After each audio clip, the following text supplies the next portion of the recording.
Hello students, in this video I am going to explain about article. Article is of two types, definite article and indefinite article. Here you are seeing article and its kind, definite article and indefinite article. The is called definite article. Okay? A and an are called indefinite article. Okay? First of all, I am going to tell about a and an. A. We use a before the naming words beginning with a consonant sound. यानी आ वैसे words के पहले use किया जाता है जो naming word को, okay, first naming word के पहले यूज होता है और दूसरा उस नेमिंग वर्ड का फर्स्ट लेटर कॉन्सोनेंट साउंड दे रहा हो. ध्यान रखें कि आ कब यूज करते हैं.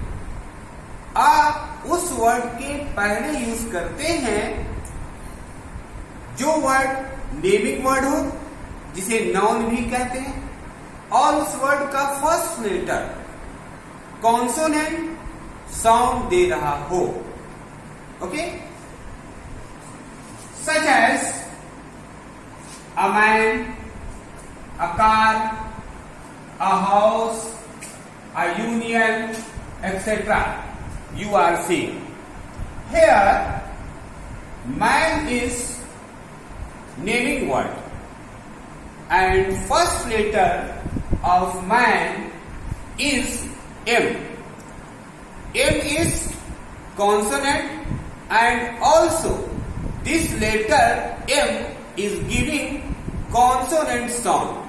So here a will be used before man, and here you are seeing I have used a before union. Union is naming word and first letter of union is vowel, but even then I have used a before union. Why? Because U is not giving consonant sound. No, here U is not giving vowel sound. Here U is giving consonant sound. Okay? Here U is vowel, but here in word union U is giving consonant sound, so here A will be used before union. Okay? For using a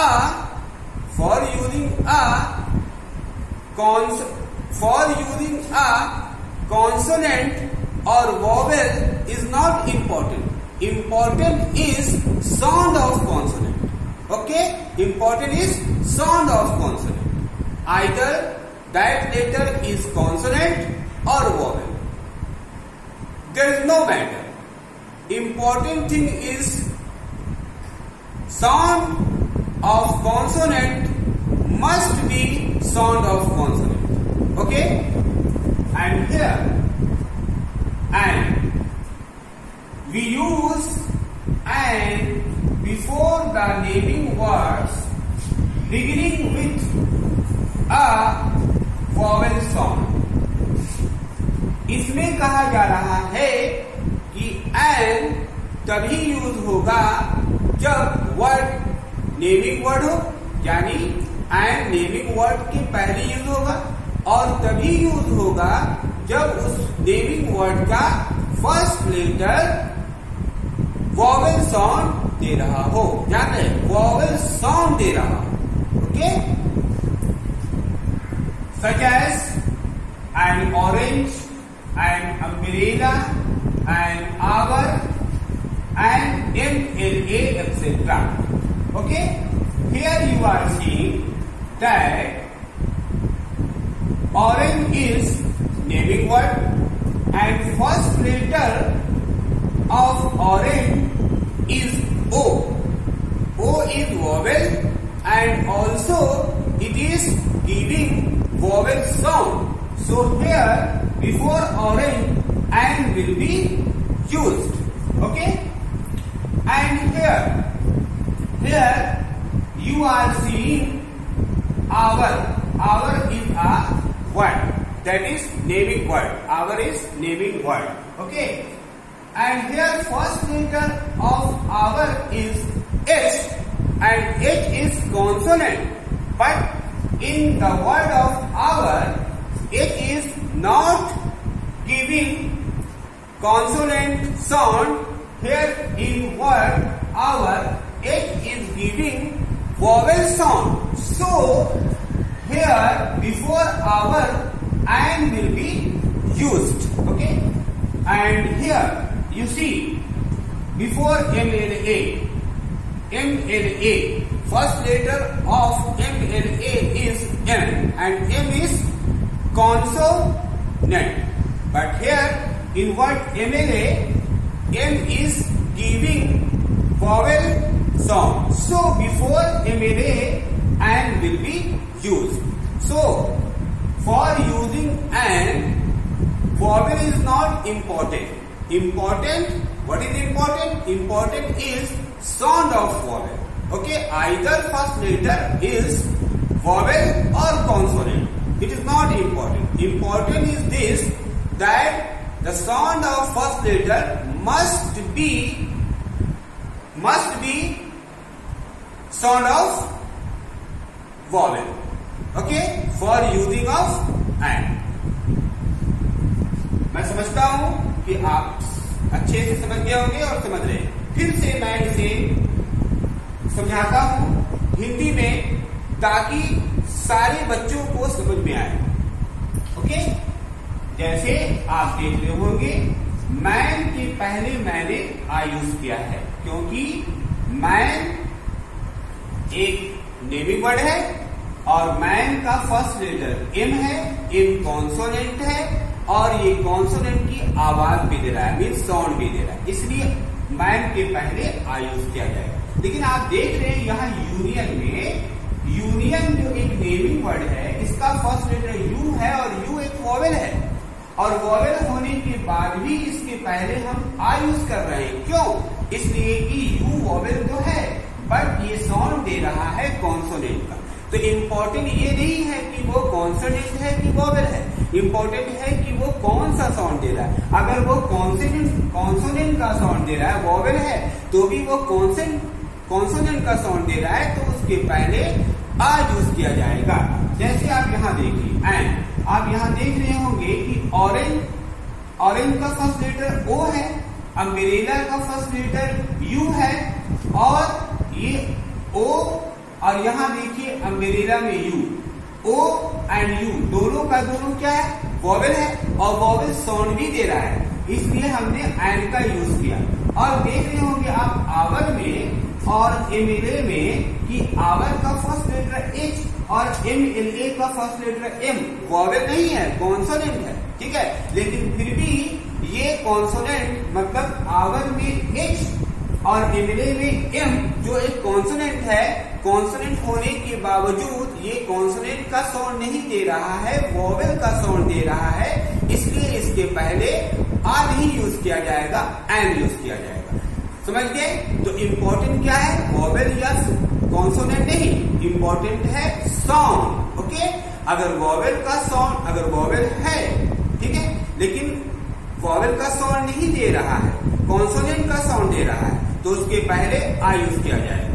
और अगर consonant है लेकिन consonant का sound नहीं दे रहा है, vowel का sound दे रहा है, तो उसके पहले आइन का इस्तेमाल होगा। समझ गए?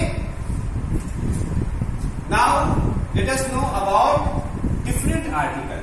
Okay, the is called different articles, the is called the and the both. यानी कहने का मतलब द को डिफरेंट आर्टिकल कहा जाता है और द को यानी THE को दा भी बोलते हैं और दी भी बोलते हैं। मैं आपको समझाऊंगा कब दा बोलते हैं और कब दी बोलते हैं। राइट, सबसे पहले तो मैं ये समझाऊंगा कि दा को डिफरेंट आर्टिकल कहते क्यों हैं। ओके, कहते क्यों दा को डिफरेंट आर्टिकल कहते हैं। तो नाम ही से पता चल रहा है डिफरेंट का मतलब जो तय हो, यानी जिसके बारे में पहले से पता हो, यानी जिसकी जानकारी पहले से हो।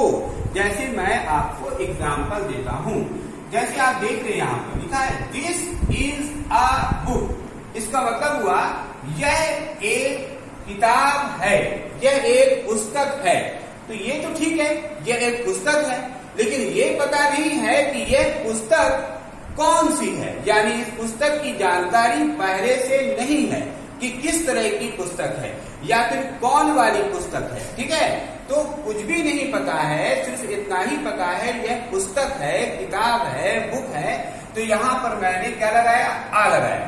ठीक है, आ लगाया या फिर आन लगाएंगे, लेकिन दा नहीं लगाएंगे क्योंकि इस पुस्तक के बारे में पहले से पता नहीं है। लेकिन अगर ये कहा जाए this is the book I was talking about, इसका मतलब हुआ यह वही किताब है, यह वही किताब है जिसके बारे में मैं बात कर रहा था। यानी कि इस किताब की जानकारी है, यानी मैं बता रहा हूं कि यह वही किताब है जिसके बारे में मैं बात कर रहा था। यानी जिस किताब के बारे में मैं बात कर रहा था वो यही किताब है, इसका मतलब इस किताब की जानकारी है।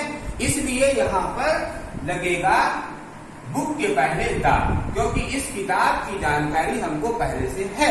तो समझ गए होंगे, अगर जानकारी है तो दा लगेगा, नहीं है तो आ या ऐन लगेगा, अगर आर्टिकल का लगना तय है तब। उसी तरह से दूसरा एग्जाम्पल देखिए, दूसरे एग्जाम्पल से समझिए आप, a man is at the door. इसका मतलब हुआ कोई आदमी दरवाजे पर है, कोई आदमी दरवाजे पे। आ का मतलब कोई भी होता है। और अगर बोलते हैं the man is at the door, इसका मतलब हुआ वो आदमी दरवाजे पर है। आइए इसको हम समझाएं।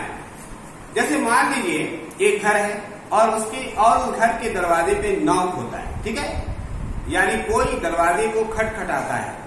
एक बच्चा जाकर देखता है और देखने के बाद वह अपने पापा को आकर कहता है कि कोई दरवाजे पे है। कोई का मतलब हुआ कि उस बच्चे को नहीं पता है कि दरवाजे पर कौन है, तो इसलिए आकर अपने पापा को बोलता है कोई दरवाजे पे है, क्योंकि पता नहीं उसको, जानकारी नहीं है, इसलिए लगेगा a man is at the door. ठीक है, लेकिन मान लीजिए ऐसा हो कि पापा ने अपने बच्चे को पहले से कह दिया कि देखो दरवाजे पे राहुल नाम के कोई आदमी आएंगे, देखो राहुल नाम के कोई आदमी आएंगे जिसे तुम जानते भी हो। ठीक है, तो राहुल नाम के आदमी दरवाजे पे आने वाले हैं, तो अगर आएंगे तो तुम मुझे बताना।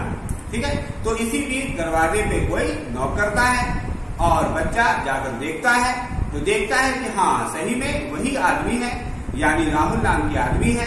तो फिर वो अपने पापा को आकर बताता है कि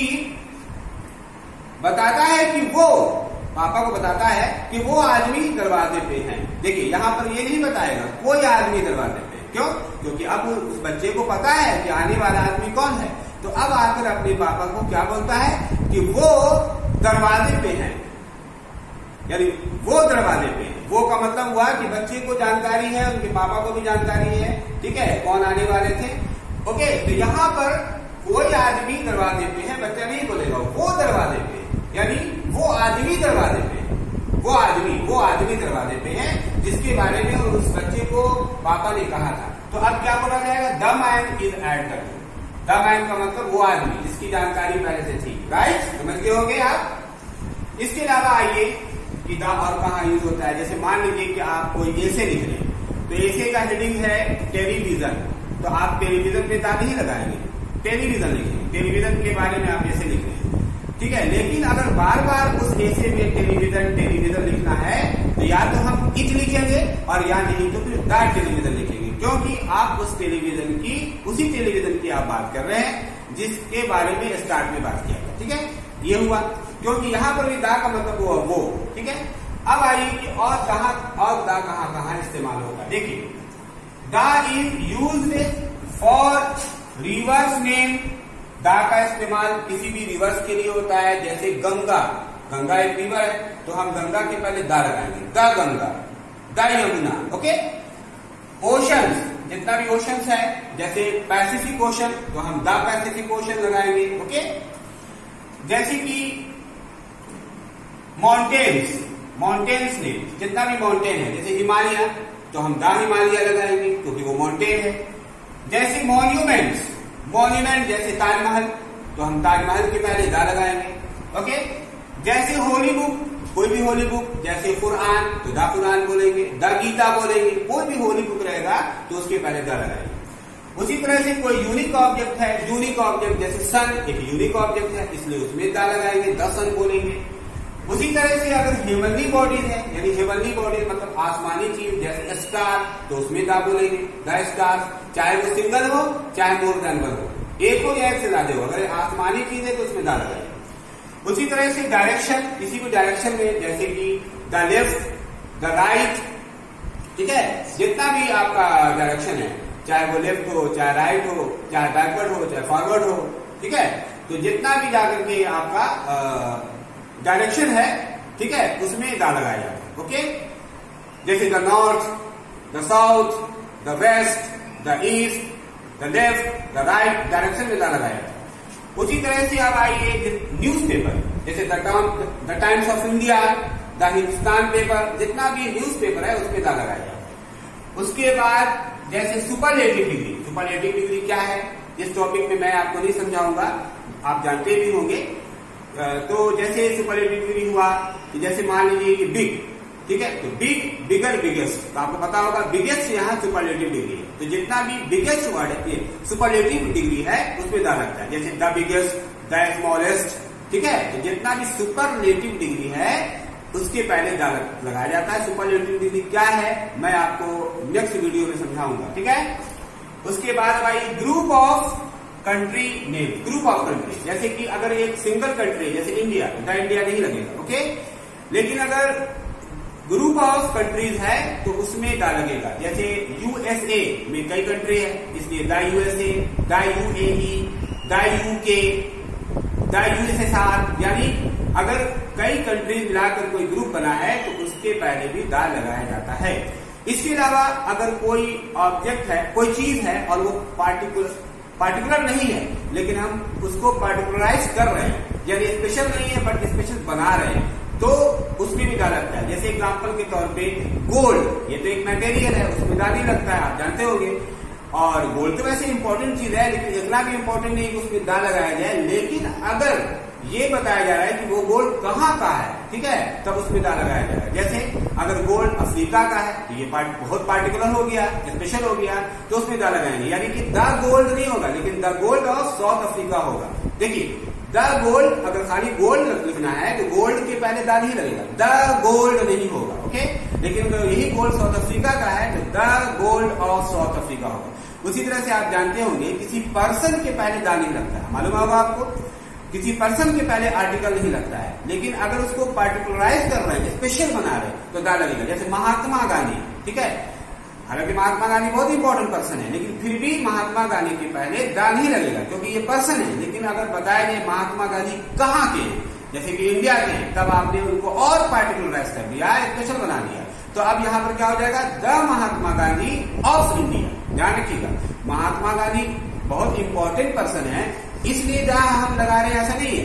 इसलिए लगा रहे हैं क्योंकि हम बताना चाह रहे हैं कि वो महात्मा गांधी कहाँ के। हो सकता है कि महात्मा गांधी किसी और भी कंट्री में इस नाम के और भी पर्सन हो किसी कंट्री में। ओके, तो हम बताना चाह रहे हैं महात्मा गांधी नाम के तो और भी तो पर्सन हो सकते हैं, लेकिन तो हम बताना क्या चाह रहे हैं, महात्मा गांधी कहाँ के, इंडिया के। तो वहां पर हो जाएगा महात्मा गांधी ऑफ इंडिया। समझ गए? अब आइए मैं बताऊं कि कब हम THE को दा बोलेंगे और कब दी बोलेंगे। ठीक है, तो बस सिंपल है।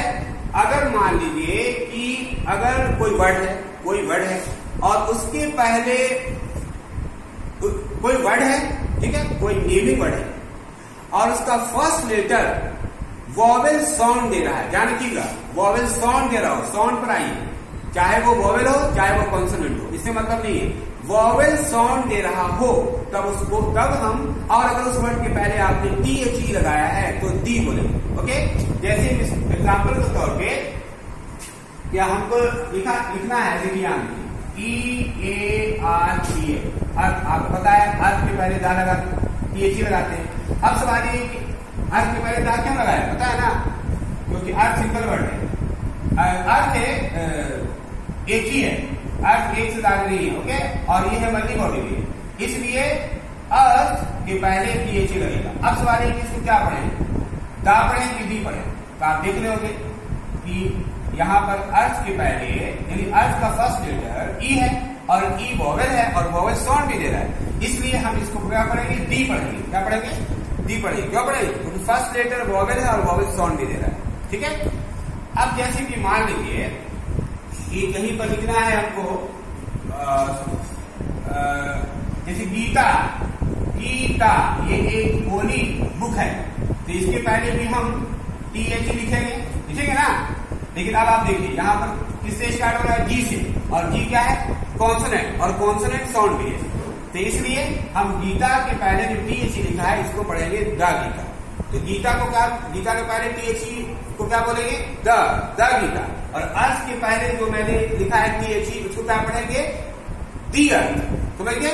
तो अगर फर्स्ट लेटर वॉवेल साउंड दे रहा है तो दी बोलेंगे, और अगर फर्स्ट लेटर कॉन्सोनेंट साउंड दे रहा है तो दा बोलेंगे। ओके, तो मैं समझता हूं कि आपको मेरी बात समझ में आ गई होगी। अगर कहीं से किसी भी तरह का प्रॉब्लम है, समझ में नहीं आता है, तो आप मेरे इस वीडियो में कमेंट करके बता सकते हैं, और अगर समझ में आता है तो वीडियोस को जरूर लाइक करें और काइंडली आप ज्यादा से ज्यादा शेयर करें। इसलिए नहीं कि मुझे इसका कोई बड़ा फायदा होने वाला है, इसलिए कि ज्यादा से ज्यादा स्टूडेंट इसको देखें, चाहे वो स्टूडेंट किसी भी स्कूल के हो, देखें और सीखें। ठीक है, अगर आप